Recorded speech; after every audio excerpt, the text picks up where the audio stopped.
Hello everyone and welcome. In today's video, I will touch upon a very important topic essential for all those who are planning to develop solutions on blockchain. Well, the topic is known as asset digitization. Asset digitization is the first step to understanding how you can create a digital footprint of your physical assets and later put them onto the blockchain. So, what is asset digitization? Well, simply put, asset digitization is nothing but creating a digital version of your physical or analog assets.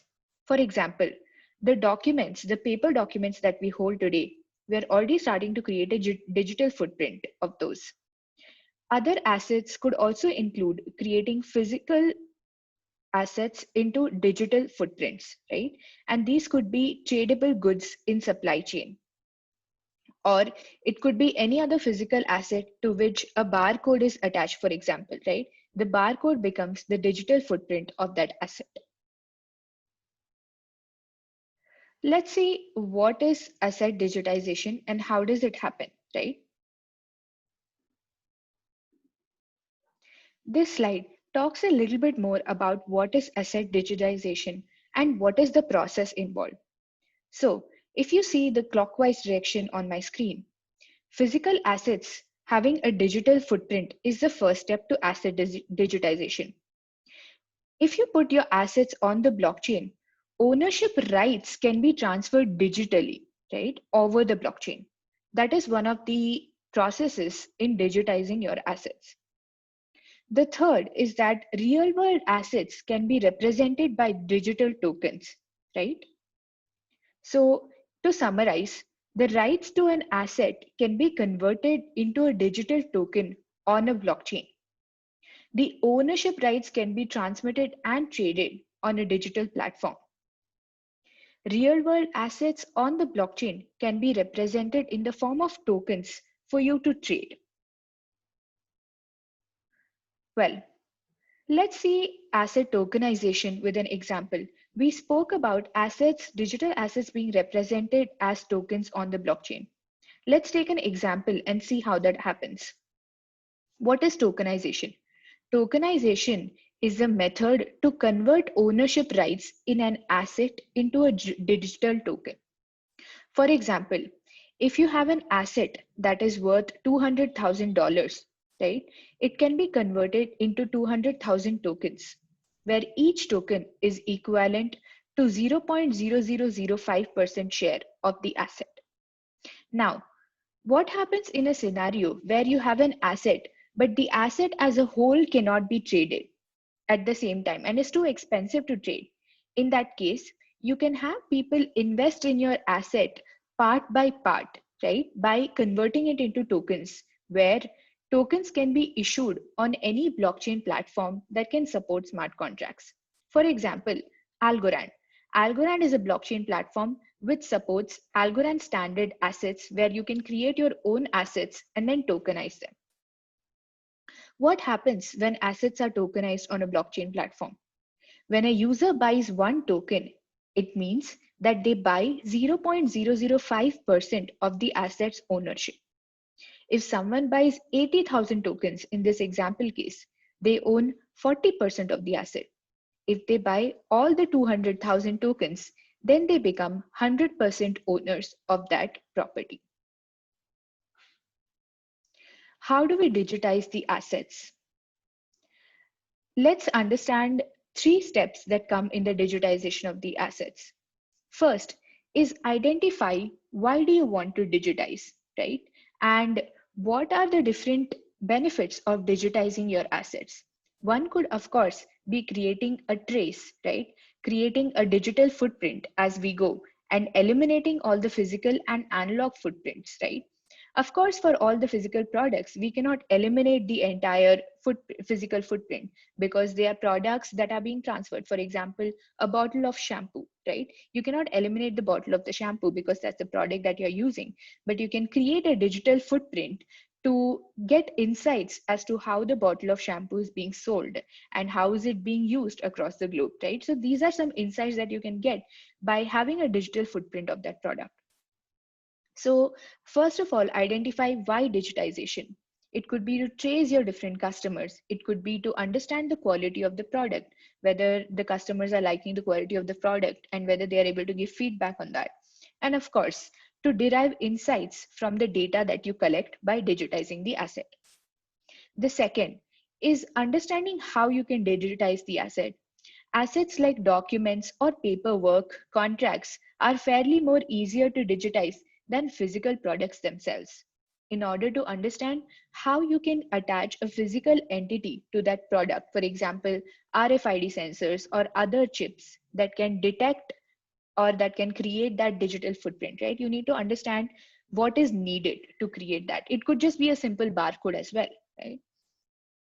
And also understand what is it that you can embed to track that product. For example, if you want to track a product throughout the life of the supply chain of that particular product, then you need to embed some related sensors or chips that can track the product, or that can, it could be temperature sensors in case it is a food product, right?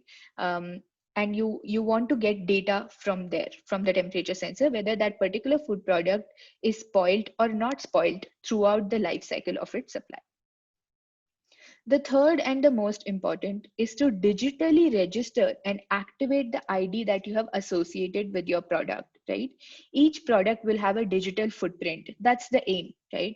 So you need to ensure that you are able to create unique IDs for your product, which can be identifiable on the internet. And of course, ensure that the data that you're collecting can be used to derive valuable insights. Do not just collect random data that is associated with your digitized version of the product, right? Ensure that the data that you need is something that you will use eventually. We have been talking about tokenization, digitization of assets. Now, let's see why is it important, right?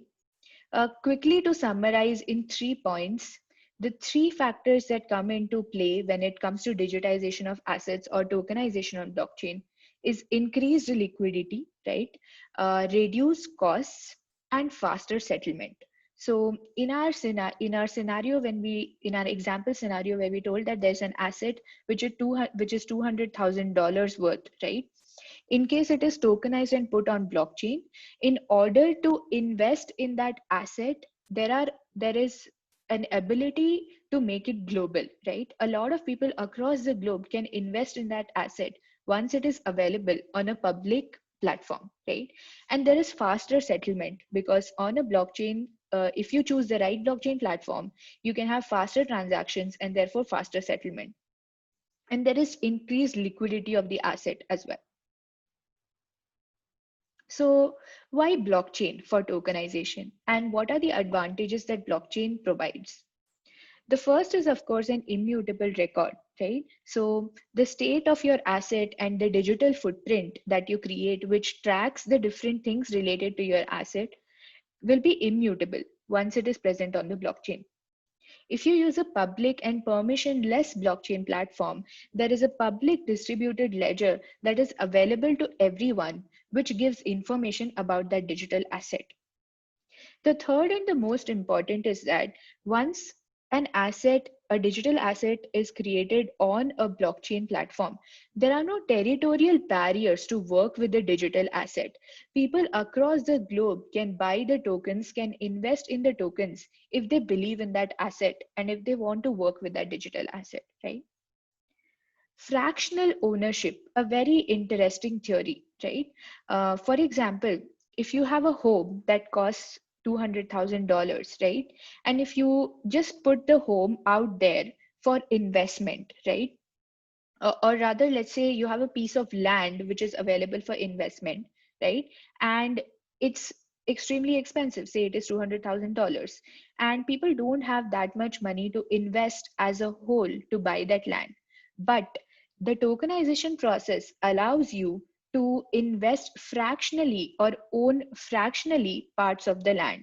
And as the land price keeps appreciating, the added percentage or the extra amount of money interest that comes in, right, to the whole price will be distributed fractionally as well. So this whole idea of asset digitization and tokenization gives you the ability to own the assets fractionally. And of course, to buy and sell, to trade the assets over the blockchain is much, much quicker and cheaper. The transactions are much, much quicker and much cheaper, right? When as compared to real time. To summarize, digitization of assets is of course the way forward to go, right? As we see the trend, we are going more and more digital, especially in times like this when we are all working remote, we are all globally connected, internationally connected. It is important to start looking at what are the assets that you manage in your organization and otherwise when you're creating a new product as well, and how can you digitize those assets. In order to have ownership of the assets and transfer the ownership rights, it is blockchain platforms provide a great opportunity to facilitate asset creation and transfer, right? Now, it is also important to understand that we need to choose the right blockchain framework to perform our transactions or to create our assets, right? Because that is what will help us with all the advantages that we just saw over here, right? We want to have an immutable record. We want to have a public distributed ledger. We want to make sure that our transactions are quicker and cheaper. And this is important. And that's why choosing the right blockchain platform is extremely important to digitize your assets and to create your assets. Thank you.